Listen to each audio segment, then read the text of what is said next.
1. Pengertian. Penilaian kinerja karyawan adalah kegiatan manajer untuk mengevaluasi perilaku prestasi kerja karyawan serta untuk menetapkan kebiasaan masa akan datang. Penilaian kinerja berada dalam wilayah atau cakupan yang besar dalam manajemen kinerja dan karenanya harus fokus pada peningkatan kinerja dan motif lain seperti pelatihan, perencanaan suksesi, membayar kinerja, dan lain-lain. Pengembangan karyawan adalah suatu investasi yang berorientasi ke masa depan dalam diri pegawai. Pengembangan didasarkan pada kenyataan bahwa seorang pegawai akan membutuhkan serangkaian pengetahuan, keahlian, dan kemampuan untuk berkembang supaya bekerja dengan baik dan kesuksesan posisi yang ditemui selama karirnya. Jadi, orientasi pengembangan karyawan adalah menambah keahlian baru, bukan mengasah kemampuan penguasaan atas suatu bidang yang sudah dikuasai. Kedua, tujuan penilaian kinerja karyawan. Yang pertama, sebagai acuan untuk menentukan kompensasi, struktur upah, kenaikan gaji, promosi jabatan, dan lain-lain. Yang kedua, untuk mengidentifikasi kekuatan dan kelemahan karyawan sehingga pimpinan dapat menentukan orang yang tepat pada posisi yang tepat. Yang ketiga, untuk menilai potensi yang ada di dalam individu karyawan sehingga dapat merencanakan perkembangan karir lebih lanjut bagi karyawan tersebut. Yang keempat, untuk memberikan umpan balik bagi karyawan tentang kinerjanya. Yang kelima, sebagai dasar untuk mempengaruhi kebiasaan karyawan.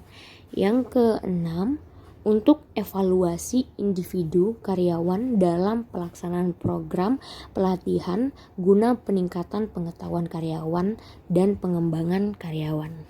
3. Manfaat penilaian kinerja karyawan. 1. Karyawan dapat termotivasi untuk lebih baik lagi. 2. Dapat meningkatkan kepuasan kerja. 3. Karyawan dapat mengetahui kelebihan dan kelemahannya serta memperbaiki kelemahan dan meningkatkan kelebihan. 4. Dapat mengetahui standar hasil yang ditetapkan. 5. Terjadinya komunikasi yang baik antara atasan dengan karyawannya. 6.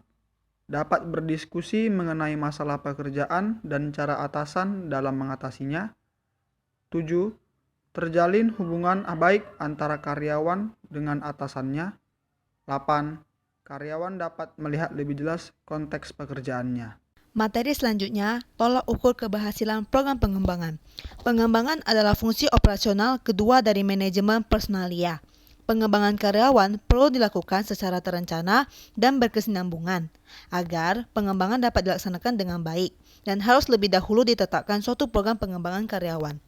Metode pengembangan dilakukan perlu diperhatikan apakah sudah baik atau tidak. Metode pengembangan dikatakan baik jika mencapai sasaran yang diinginkan. Indikator-indikator yang diukur dari metode pengembangan yang diterapkan antara lain prestasi kerja karyawan meningkat, kedisiplinan karyawan meningkat, absensi karyawan, tingkat kerusakan produksi alat mesin rendah, tingkat kecelakaan rendah, tingkat pemborosan bahan baku tenaga dan waktu rendah, tingkat kerjasama meningkat, tingkat upah insentif karyawan meningkat, prakarsa karyawan, kepemimpinan, dan keputusan manajer lebih bijaksana.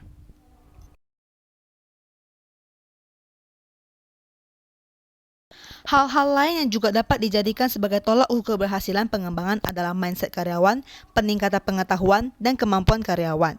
Dengan keberhasilan pengembangan ini juga sangat membantu karyawan dan perusahaan karena semakin kecil biaya produksi sehingga daya saing perusahaan akan semakin besar dan juga program pengembangan ini akan memberikan karyawan, pemilik, pengelola perusahaan pemahaman tentang harapan karyawan, begitu juga meminimalkan rasa kecewa karyawan.